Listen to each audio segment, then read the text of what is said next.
Paradise in the Alpha's Arms, a novel written by Miss Honeyhearts. Chapter 1.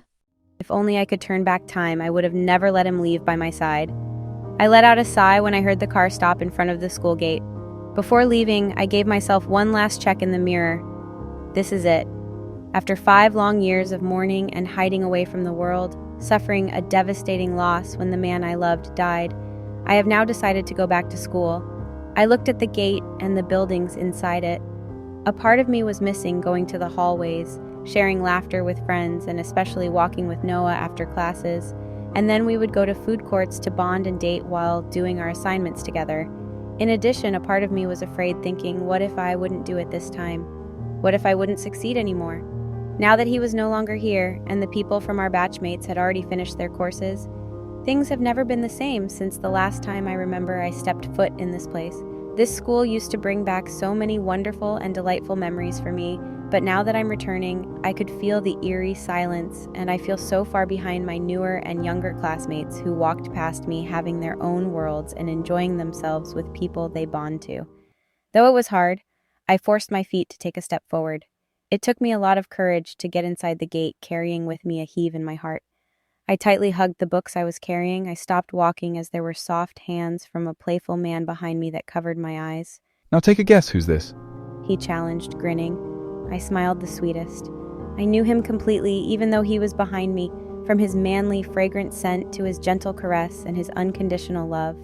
Of course, it's you, Noah. There's nobody else who can do this and dare to be this close to me but only you, he chuckled and removed his hands from my eyes. I looked at him with the usual admiration in my gaze for him. He brought me close to his body and hugged me, and I submitted myself wholeheartedly.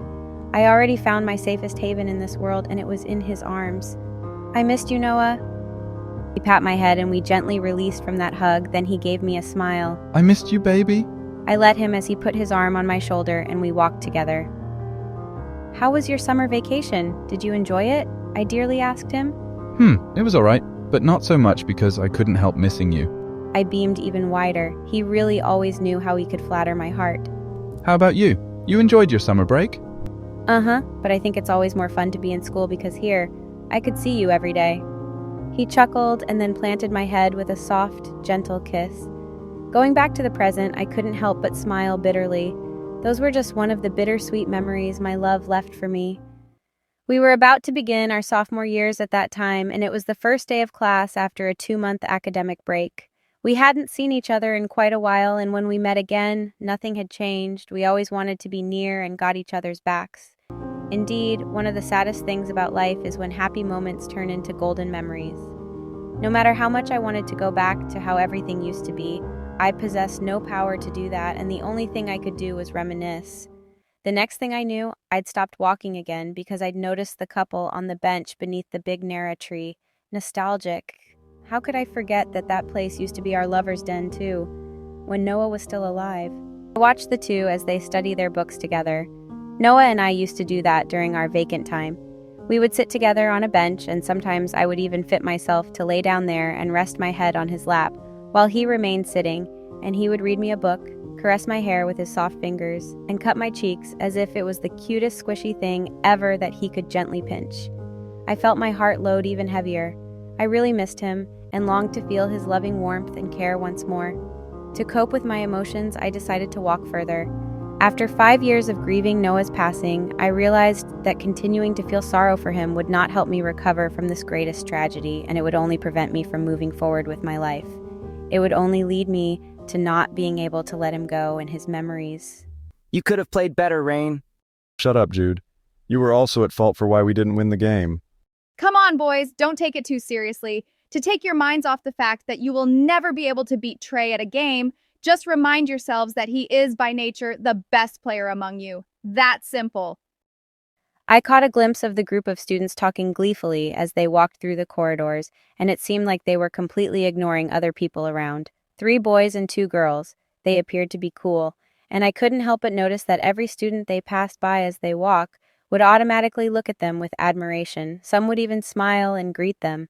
The girl with short blonde hair, whose hands were in the pockets of her jeans, looked so cool and friendly that she even waved at her schoolmates.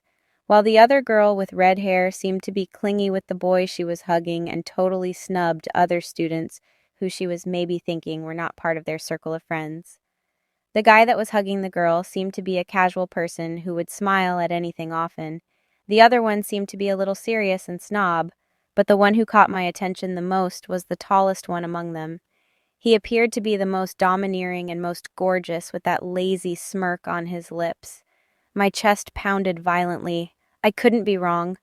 What I was seeing before my eyes, walking in the corridor along with those people in the group, was none other than the love of my life, Noah Carlson. I wasted no time and found my feet running nowhere but in his direction. Emotionally, I never hesitated to hug him when I was finally close to him. Noah! I could feel my eyes becoming little by little watery. I was so overjoyed to have found him again that I couldn't contain it. Finally, I have found him again, after a long time. I missed you, Noah. Every day I have gone almost crazy missing you. I never cared about people around us raising their brows at me on what I did.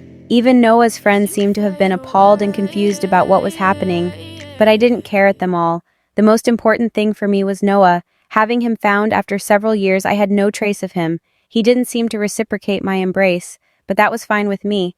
I mean, he was understandably taken aback by what was happening, but for sure, deep inside, he was also delighted to see me. When I released him from the hug, our eyes met. He was staring straight at me with tremendous intensity in his gaze. I caressed his shoulder and his chest gently. I just couldn't believe that I was able to see him again. If it were only a dream, I would never want to be awake anymore. I could no longer afford to lose Noah the second time around.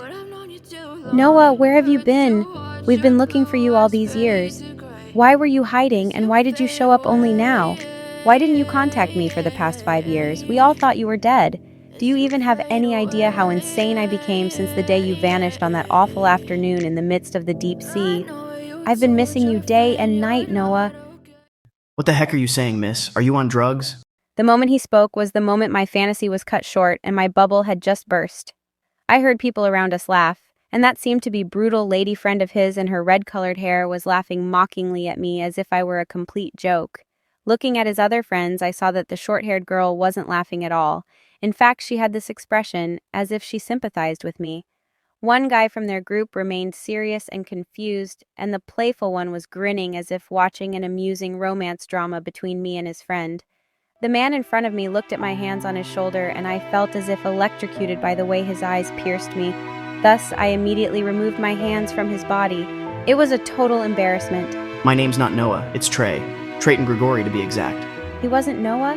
His name was Trey? But how come... I almost froze when he tapped my shoulder. I looked at him, and his eyes seemed to be scanning me from the deepest depths of my soul. You know you don't have to resort to making it appear as if you mistook me for someone else just to get my attention, he stated with a smirk on his lips in a low, tantalizing, mocking tone. The realization that the man in front of me was not Noah increased as my eyes became fixed on his.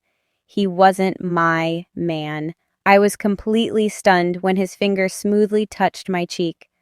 We can talk about a deal for the two of us. You're quite beautiful, and it wouldn't hurt if we benefit from each other. I took a step back and removed his hand from my face before he could even complete his sentence. He was humiliating me, and it was a good thing I came to realize that immediately. I was wrong. He wasn't Noah. He was so far, and even a million miles away from being Noah. I'm sorry. I hugged my books tightly and ran away as fast and as far as I could.